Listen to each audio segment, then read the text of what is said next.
News 3 This Morning starts right now. Buckets of rain pelt Hampton roads overnight, and as you wake up, when the line of powerful storms will finally move out. All that rain causing some major problems in areas of Norfolk and Virginia Beach. Our Rachel Cardin live in Sandbridge, where people are going to have trouble getting to work and school this morning. Oh, it is a mess. Meteorologist Miles Henderson busy this morning tracking the latest conditions in the First Warning Weather Center this morning, so you know exactly what to expect as you head out on this Tuesday morning. It's May the 2nd. Thanks for waking up with us here on News 3 as we keep you up to date. I'm Blaine Stewart. And I'm Jessica Larche. Just into our newsroom just a few moments ago, you just got the push alert if you have the News 3 app. Currituck County Schools now on a 3-hour delay this morning because of flooding throughout that part of the county. We know rain is still coming down hard in some areas, so let's send things right on over to meteorologist Miles Henderson and the Elephant Insurance First Warning Weather Center. A developing story overnight. A local man shot and killed while sitting in his car. What police say happened before the gunshots were fired. Jet skiers stranded in a river for hours against the odds. 2 men make it out to safety. How they fought to stay afloat. And a much needed cool down thanks to storms overnight. We're tracking wet weather this morning. Right now in our First Warning Storm Team forecast. Local reps sound off. News 3 went to Washington in the wake of the shooting aimed at members of Congress. Why Scott Taylor says the attack transcends politics. A Portsmouth church destroyed in a fire. What could have sparked the disaster and the next step for the congregation now without a place of worship. And it is a foggy start to the day as you head out the door this morning. We are pinpointing the patches across Hampton Road. A serial thief's elaborate scheme. How police say they finally caught him after months of stealing precious items. Heavy rain soaking parts of Hampton roads and the Outer Banks early this morning as the storms move out. There is flooding still happening right now. So as you wake up at 6:31 when we'll see the sun again and start drying out. It's still a mess for a lot of people waking up this morning. We're glad you're with us to get up to date. At least a dozen are dead, but the search for hundreds more continue in London after a high-rise apartment building goes up in flames. New questions this morning about the building's alarm system. A homeowner's nightmare. Lightning starts a fire and seemingly no way to stop it. There is something you can do to prepare. The device designed to protect your home in a storm. Bullets riddle a baby's bedroom. Still ahead, what witnesses say they heard moments before the shooting, who police are looking for this morning. Already have a tax-induced headache? We've got the 4 apps at your fingertips to help you out. Next, does your dating app profile need a boost? Yes.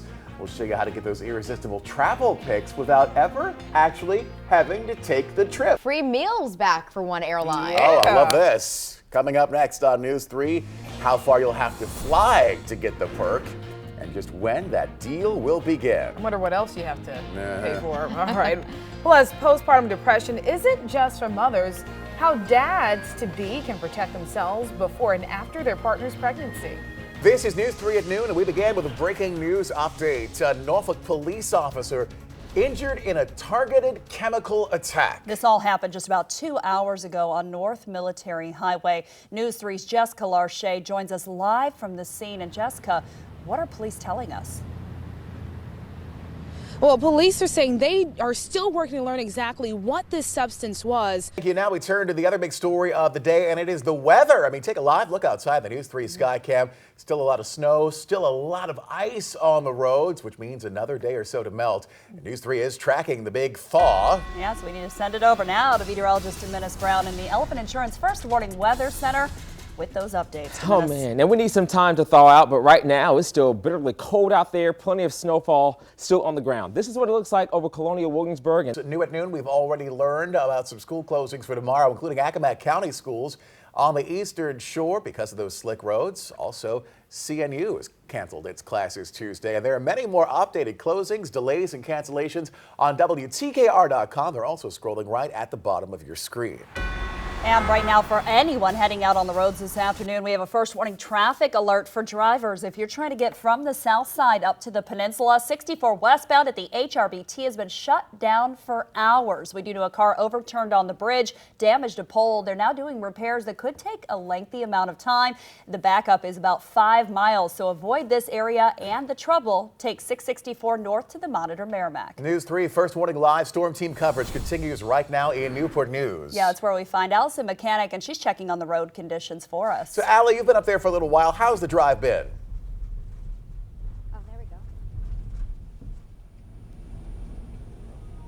Allison Mechanic live in our mobile unit. Allie, can you hear us?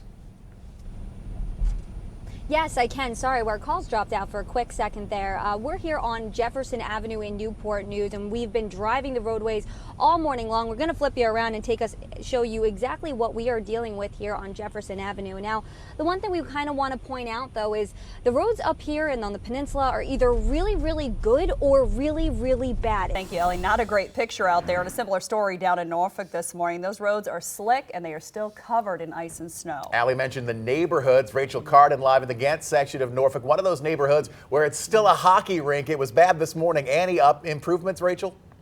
Rachel, thank you. Breaking news. A war veteran in court accused of shooting a crowd of people at an airport. And next at noon, what police say the Florida airport shooter told the FBI months before he opened fire on travelers.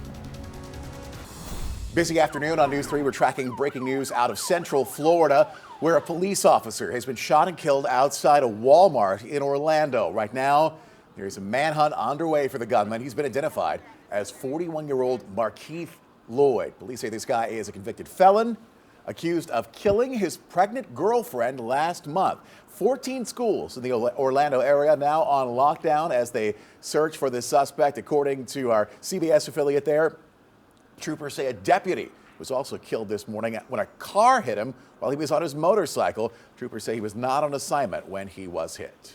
Esteban Santiago, the suspect in the Fort Lauderdale airport shooting, made his first court appearance today. This is video of him leaving court just a couple of hours ago. We know he's an Iraq War veteran and is accused of killing 5 people, including a man from Virginia Beach.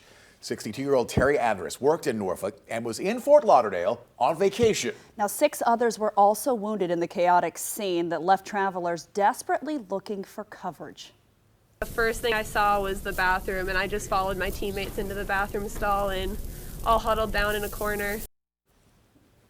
Officials say Santiago bought the 9mm semi-automatic handgun legally. He had the same gun with him when he walked into an FBI office in Alaska in November, complaining he was being forced to watch ISIS terror videos and that the U.S. government was controlling his mind. Police confiscated the gun and had him committed for a mental evaluation for 4 days. But about a month later, Anchorage police returned the gun to Santiago. His motive is still unclear, and we now know he faces 3 charges, including one for performing an act of violence at an airport. And if convicted, Santiago could face the death penalty. Another big story we're on top of this afternoon. President-elect Donald Trump's cabinet picks headed to Capitol Hill for confirmation hearings this week. Republican leaders in the Senate have a busy schedule for the picks beginning tomorrow. And now Trump administration officials say the president-elect has accepted that Russia is responsible for election hacks. This comes after senior intelligence officials released a report detailing Russian President Vladimir Putin's involvement. Meryl Streep never mentioned Donald Trump by name during a 6-minute speech at the Golden Globes, but the actress used her acceptance speech for a Lifetime Achievement Award to take him to task. And the president-elect was none too pleased, attacking her by name on Twitter in a series of tweets this morning. He called the critically acclaimed actress, quote, one of the most overrated actresses in Hollywood. Streep spoke out against disrespect and violence and called for the protection of journalists. She specifically called the president-elect out for mocking a reporter with disability. He said he simply showed the man, quote, groveling. Streep has been nominated for 19 Academy Awards, more than any other actor in history, and has won 3 Oscars. Live from the Elephant Insurance First Warning Weather Center, here's meteorologist Dominus Brown. Noon just in. Virginia Beach Public Schools, they are closed today. Add that to the list of Accomack and CNU canceling classes for Tuesday. We have a full list of all the school closings right now at WTKR.com and at the bottom of the screen. Also coming up next at noon, shoveling out neighbors in need, the group taking action to help others and how you can get involved. Lots of volunteers taking action today to help people in need after all of this snow and ice. Yeah, it's Operation Blessing, bringing back their snow buddies. Volunteers who go around local neighborhoods in Norfolk and Virginia Beach, helping people who are not able to shovel their own driveways and sidewalks. Yeah, they focus on helping the elderly, sick, or disabled homeowners who need to get out of their homes first. Also folks who can't dig themselves out, and that's what this is all about. It's folks who just need a little extra help during these times, and Operation Blessing helps put that together. You don't have to have a lot of skill, just a willing heart to come out. We'll equip you with a shovel, some salt, team you up with some incredible homeowners, and let you go out. And again, it's not a ton of work, but it really makes a big difference for these people. They have more than 200 work orders to complete today and need volunteers to help do it. So if you'd like to get out there and help, check out WTKR.com. We have all of the details of how you can show up and make a difference. And we're needing some help from Mother Nature to thaw all that mess. And we're going to get it over the next few days. Temperatures will rise into the 50s and eventually to the 60s. 66 on Thursday, partly cloudy sky. 64 on Friday. That's after some rainfall on Wednesday with highs around 57. All right, Dominus, thank you. All right, thanks, Dominus. Thanks for joining us this afternoon. Make sure you get all of those breaking updates on the traffic and the weather online at WTKR.com. Our next newscast is News 3 at 4. Until then, have a great afternoon. We'll see you tomorrow.